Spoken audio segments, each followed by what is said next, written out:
listening to the Art of Homeschooling podcast, where we help parents cultivate creativity and connection at home. I'm your host, Jean Miller, and here on this podcast, you'll find stories and inspiration to bring you the confidence you need to make homeschooling work for your family. Let's begin.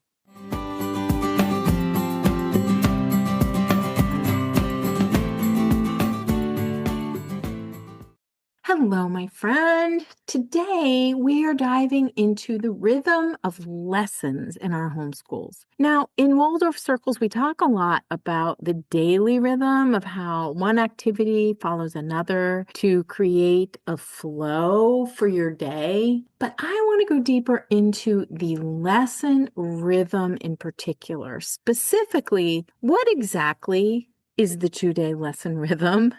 Some people think it's a 3-day rhythm, but I'm going to talk about why it's a 2-day rhythm and why is it so important and what are the benefits of following a lesson rhythm rather than trying to follow a set curriculum. All really important questions, I think. Let's dive in. And hey, if we haven't met yet, I'm Jean from the Art of Homeschooling, and I am so glad you're here.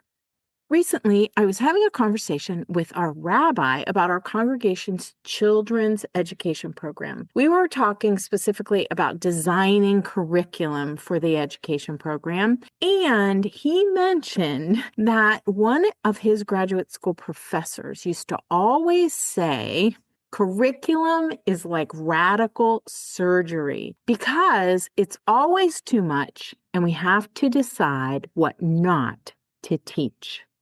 Whoa. I just love that because honestly, I tell homeschooling families, homeschooling parents all the time, if you decide to purchase a curriculum package, your work isn't done once you click the buy button. Oh no, my friend, that's just the beginning. You still have to decide what to use, when to use it, how to use the curriculum, and perhaps most importantly, what to leave out.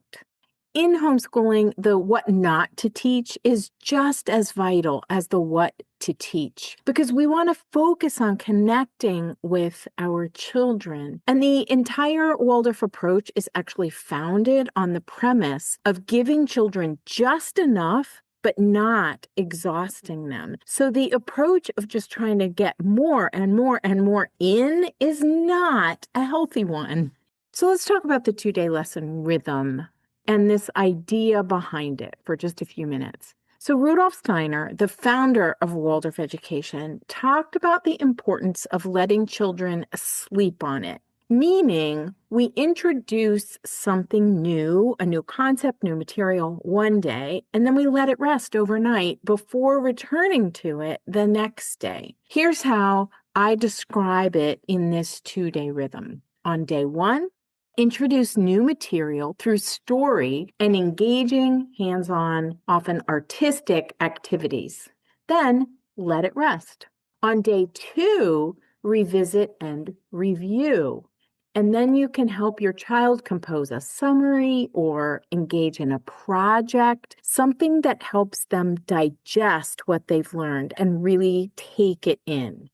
This approach strengthens both comprehension and retention. And in fact, modern science even backs this up. Psychologists call it memory consolidation. That's the process of transferring new information from short-term memory into long-term storage or long-term memory. And guess what plays a starring role in this process? You got it, sleep. During sleep, the brain moves what we've learned from the hippocampus to the neocortex, where long-term memories live. Studies show that spaced out repetition, learning something, letting it rest, then revisiting it, dramatically improves recall. So when Waldorf homeschoolers or educators talk about, oh, we need to be doing a 3-day rhythm, you could if you want to. But the premise behind this is really at least one night of sleep in between introducing new material and coming back and reviewing it. So a 2-day rhythm is totally sufficient and something we've always done in our homeschool because it also lends itself really well to a 4-day homeschool week in those earlier grades. So Steiner was right. Learning, memory, and sleep are all connected. And that 2-day lesson rhythm, it fits right in with what neuroscience confirms today. Rhythm really is the heartbeat of homeschooling lessons. That's why I like to think it's so much simpler, in fact, to start by creating your lesson rhythm before trying to incorporate any curriculum or thinking about curriculum. Start with rhythm rather than curriculum. Here's how you can begin. Ask yourself these questions. How many days each week will you be doing lessons at home? Which days will those be? Ideally 2 in a row or just 1 day in between for that 2-day rhythm. What main lesson topic do you want to focus on for the month or about that amount of time? And what resources do you already have or can you find at your local library to support that topic? These are questions to ask yourself before you even begin to consider if you're going to purchase curriculum or not. So let's start with those questions, even before looking at a packaged curriculum. Because starting here gives you freedom. Rhythm really gives you flexibility because you can always pick up where you left off. If you get 2/3 of the way through a story, then the next day or the next week, you just pick up exactly where you were. This is how rhythm can be very flexible. You can maintain this 2-day rhythm as I described it throughout the block, but just keep picking up where you left off so that you don't have to have a really rigid schedule. And the 2-day rhythm helps your children truly absorb what they're learning rather than rushing them or focusing on checking off the boxes. Here's a quote from Rudolf Steiner that always baffled me at first, but year after year after year, I really appreciate this quote. And he said this to those very first teachers. The quote is, "To be like plumbers in the dark." It's my best piece of advice. Start with homeschool rhythm rather than curriculum. This seems to go with the quote so well. Back in 1919, Rudolf Steiner told the very first group of teachers for the first Waldorf school who he was training that teachers should be like plumbers in the dark, meaning we don't always see exactly how the water or the learning is flowing. We can't see inside our children's brains, just like we can't see inside the pipes under our sink. But we keep showing up, trying things and trusting the process, observing our children to see how the learning lands and how it is taken in and how it is retained. So often as homeschoolers, we think that if we just find the right curriculum or create the perfect daily rhythm, everything will flow beautifully. But life doesn't always follow our plans, does it?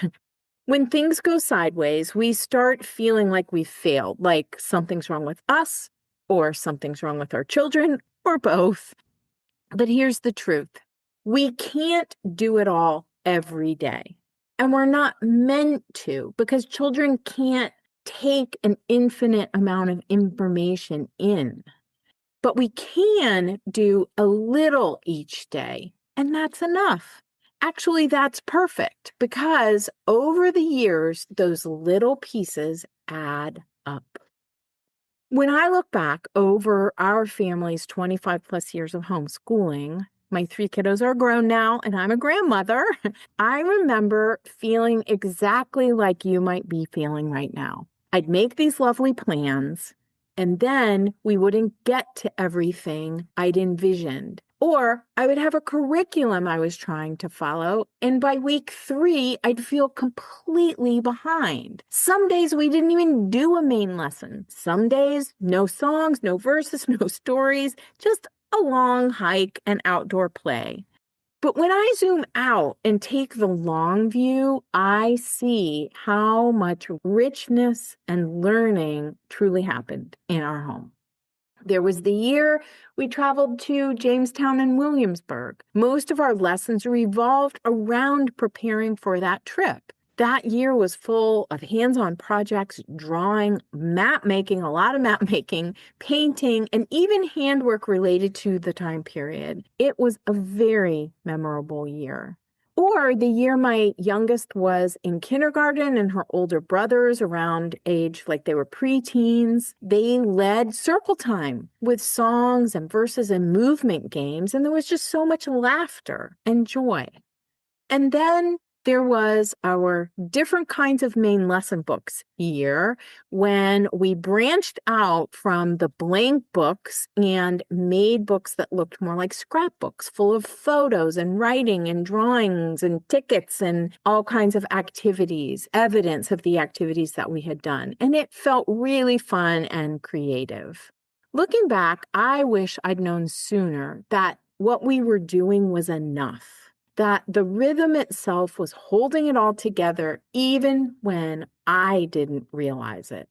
And as we move into the holiday season, when life can feel extra full and busy, remember that it's okay to simplify even more. You can absolutely scale back to what I describe as the Waldorf kindergarten rhythm, even when your kiddos are in the grades. And that is just one story and some hands-on activities each week. Keep it simple, cozy, and connecting. After all, rhythm isn't about doing more. It's about creating a steady heartbeat in your home, even during busy or stressful seasons.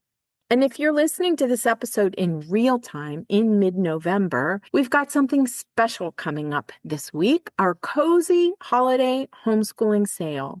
It starts on Wednesday, November 19th, and this is the perfect time to stock up on resources that will help make your homeschool feel warm and joyful through the winter months. More details coming to your inbox soon, so be sure you're subscribed to my mailing list.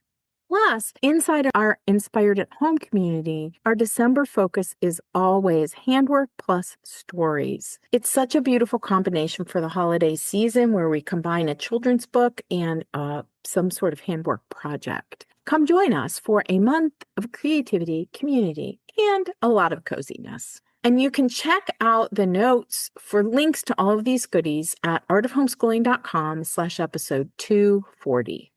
If I could go back and start again, I'd begin with rhythm. I would work to grasp the concept that rhythm is really the foundation of everything, much more than curriculum. A simple, beautiful rhythm for the whole family together, something you can post on the wall perhaps and see every day, return to whenever life feels a bit wonky, and just remember that simple 2-day lesson rhythm.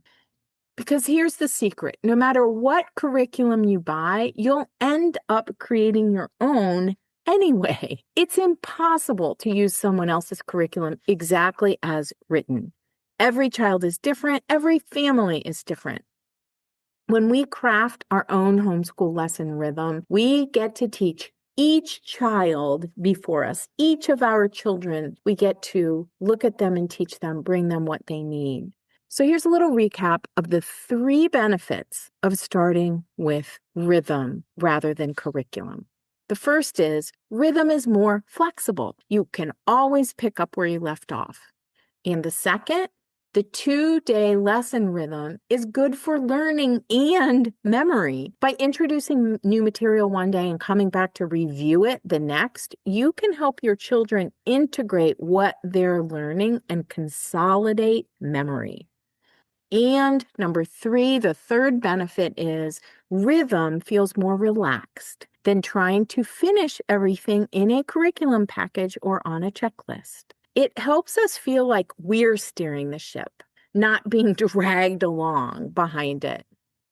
Once you've built that foundation of rhythm, the curriculum can flow so much more gracefully. So I invite you to show up with courage and let go of the rest, because it really does all start with rhythm.